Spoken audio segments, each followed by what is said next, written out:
हर्क साम्पाङको विजय चाहिँ साँच्चै नेपाली जनताको विजय लाग्छ मलाई।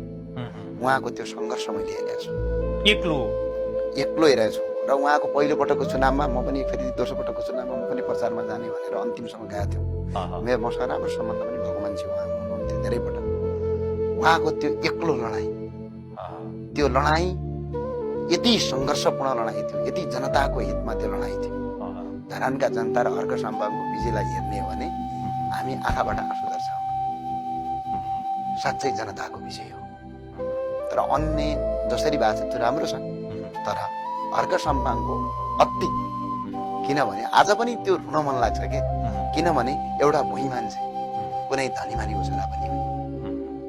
छ यहाँ धेरै धनीमानीका छोराहरू छन् होला ठुल्ठुलो ठाउँमा। अब कोही बाबुबाजेले फेम बनाइदिएको छ धेरै ठाउँमा, न उहाँको बाबुबाजेले फेम बनाएको। हामी त दूरदराजबाट आएको, हामीलाई पीडा थाहा हुन्छ। हामीले राम्रो बोल्यौँ भने पनि यो मान्छे फटाओ भनेर लगाइदिन्छ। केही सप्रान्त वर्गका मान्छेहरू, केही वर्गका मान्छेहरूले हामीसँग सँगै बसेर फोटो खिच्न पनि हामीलाई घिन र लाज मान्छ। हामीलाई त त्यस्तो फिलिङ हुन्छ नि त, हामी त दूरदराज र गाउँबाट आएको मान्छे। त्यो त हामीले भोगेका छौँ। कतिसम्म हुन्छ भने ठुल्ठुला 5 स्टार होटलमा तपाईँलाई के थाहा होइन, मैले भोगेको छु। त्यहाँ गएपछि भित्र छिर्न पनि नदिने अवस्था हुन्छ।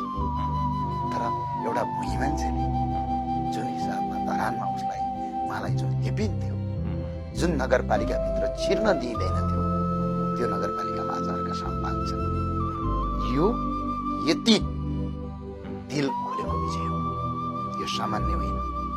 हर्क साम्पाङले काम के गर्छन् म हेर्दिनँ, तर यो विजय आम जनताको विजय, भुइँ मान्छेको विजय हो।